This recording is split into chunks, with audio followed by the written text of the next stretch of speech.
తల్లిదండ్రుల దగ్గర అహంకారాన్ని ప్రదర్శించినా తప్పు లేదు, ఎందుకంటే కేకలేయడమో ఏదో ఒకటి అక్కడ అయిపోతుంది. అక్కడ బయట ప్రదర్శించినా నష్టం లేదు, ఎందుకంటే నిత్యం వాళ్ళతో ఉండం కాబట్టి. వివాహం జరిగి కన్ను మూసే వరకు కలిసి ఉండవలసినది భార్యాభర్తలు కాబట్టి ఆ పవిత్రమైన బంధాన్ని పవిత్రంగా గడపాలి. ఇప్పుడు ఇది చెప్పవలసిన రోజులు మొదలయ్యాయి. రామాయణంలో మనకి ఎంత ఆదర్శంగా ఉండాలి అనేది ప్రత్యక్షంగా చూపించారు. సీతను రావణుడు ఎత్తుకుపోతే ఆ సీతను వెతుకుతూ విలపిస్తూ 1 ఏడాది పాటు ఆ బాధని అనుభవించాడు రాముడు. తన సంకల్పం దృఢమైనది కాబట్టి సీతని చేరుకున్నాడు. ఆ సంవత్సరం పడిన కష్టాన్ని మర్చిపోయాడు.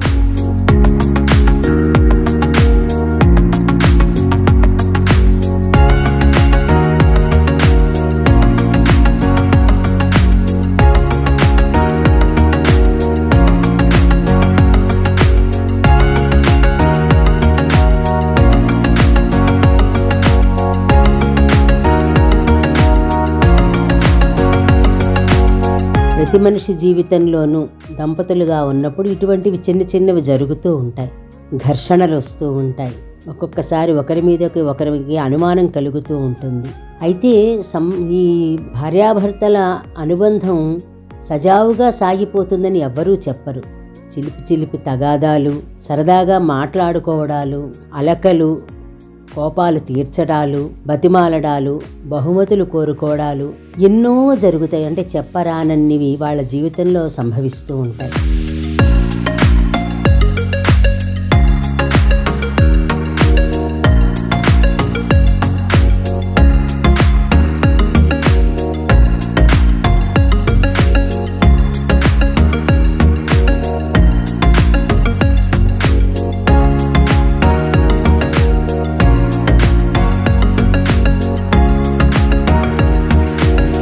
ఎప్పుడు కోపం వచ్చినా, సంతోషం కలిగినా దేనినైనా సరే అదుపులో ఉంచుకోవాలి, మితంగా ఉంచుకోవాలి. రెండిటినీ అధికంగా ప్రదర్శించుకోవక్కర్లేదు. కోపం వచ్చినప్పుడు ఎవరో ఒకళ్ళు ముందర తగ్గాలి.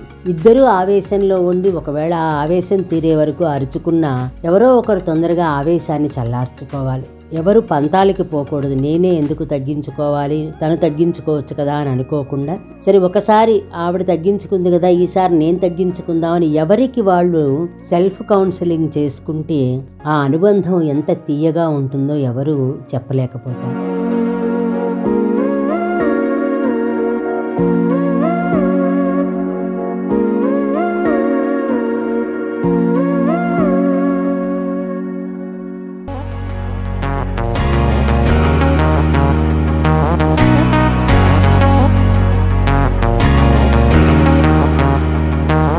మహర్షులందరూ అంటే ఎటువంటి సంసార బంధాలు లేని మహర్షులు ఆలోచించి ఒక వ్యవస్థని ఏర్పాటు చేశారు మనకి. ఆ వ్యవస్థ ఎంత జాగ్రత్తగా రూపొందించారో దాన్ని కాపాడుకోవడం మాత్రం మన చేతుల్లోనే ఉంటుంది. ఇవ్వడం వరకే వాళ్ళ వంతు. ఇదిగో ఇలా వివాహం చేసుకోండి, ఆనందంగా ఉండండి అని వాళ్ళు చెప్పినప్పుడు కొన్ని మంచి సూచనలు చేశారు. వాటిని పాటించకపోవడం అనేది మనలో ఉంటుంది. అందుకని ఎప్పుడైనా సరే వివాహం అయిన తర్వాత ప్రతి వాళ్ళ జీవితంలో జరిగేదే. కొంతకాలం తర్వాత సంతానాన్ని కండం, వాళ్ళని పెంచుకోవడంలో జీవితం మన చేతుల్లో లేకుండా నడిచిపోతూ ఉంటుంది.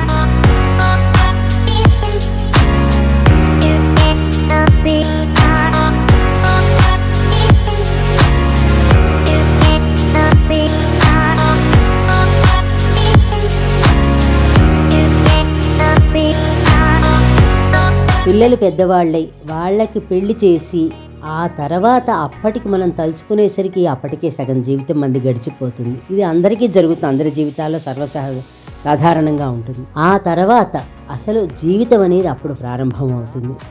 ఎందుకంటే ఇద్దరికీ అంటే భార్యాభర్తలు ఇద్దరికీ కాసేపు తీరికగా కూర్చుకుని సింహావలోకనం చేసుకోవడం కానీ ఏదైనా మాట్లాడుకోవడానికి కానీ మంచి సమయం దొరుకుతుంది. అందుకని పిల్లలు వివాహం చేసిన తర్వాత బాధ్యతలు అయిపోతాయి కాబట్టి, అంటే ప్రధానమైన బాధ్యతలు పూర్తవుతాయి కాబట్టి ఇక వాళ్ళ జీవితాలు వాళ్ళని జీవిస్తూ, అంటే వాళ్ళని మనం మన కనుసన్నల్లో చూసుకుంటూ ఉండాలి. వాళ్ళని మనం నియంత్రించకూడదు. ఇంకా చూసుకుంటూ ఇన్ని రోజులు కోల్పోయినటువంటి జీవితాన్ని ఇంకా వీళ్ళు ఆనందంగా అనుభవించడానికి ప్రయత్నించాలి.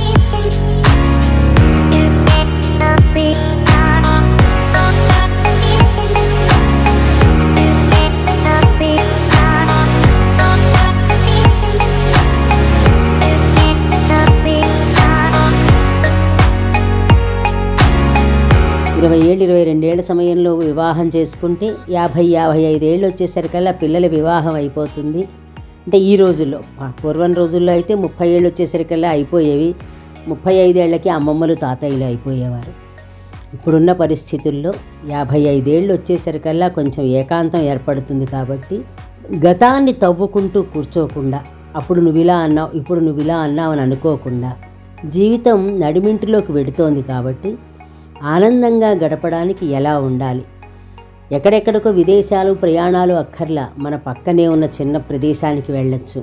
లేదు అక్కడికి కూడా వెళ్ళడానికి కుదరకపోతే ఊళ్ళో ఉన్న చిన్న ప్రదేశానికి వెళ్ళొచ్చు. అలాగా జీవితాన్ని ఆనందంగా మలుచుకుంటూ ఎంత హాయిగా ఉంటుంది జీవితం అనేది, ఆ గడిచిపోయిన ఆనందపు క్షణాలని మనం మననం చేసుకుంటూ, పిల్లల్ని ఎలా పెంచాం, అమ్మ బాబాయ్ అప్పటిని ఎలా పెంచామా అని ఎప్పుడూ అనిపిస్తుంటుంది. ఆశ్చర్యంగా ఉంటుంది ప్రతి వాళ్ళకి. పిల్లల్ని జాగ్రత్తగా పెంచిన విధానాన్ని తలుచుకుంటూ పాజిటివ్గా ఆలోచిస్తూ మంచి ఆలోచనలు మంచి మాటలతోటి ఇంట్లో గడుపుతూ ఉంటే అది మనలోని మంచి పిల్లల్లోకి ప్రవేశించి వాళ్ళు కూడా హాయిగా ఆనందంగా ఉండగలుగుతారు.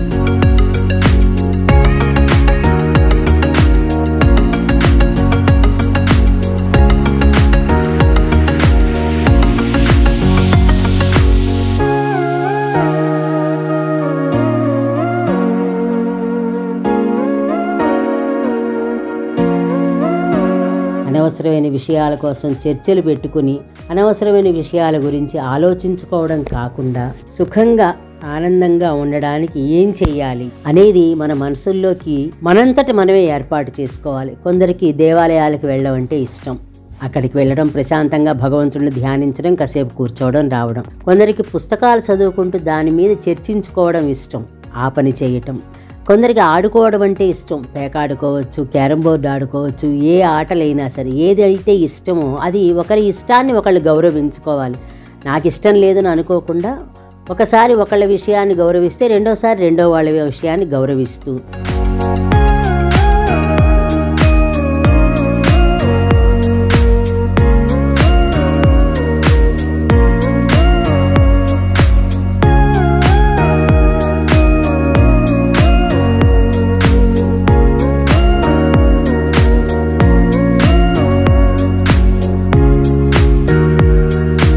ఆనందంగా గడుపుకోవాల్సిన సమయాన్ని వృధా చేసుకోకూడదు. అందుకే మనం ఈ ఉరుకుల పరుగుల జీవితంలో మనకి తెలియకుండా ఎన్నో ఆనందమైన సాయంత్రాలని, ఎన్నో ఆకాశంలో చూడవలసిన అందాలని మనం దూరం చేసుకున్నాం. ఉద్యోగాల పరంగా అవ్వచ్చు, ఏదో ఒక కారణంగా.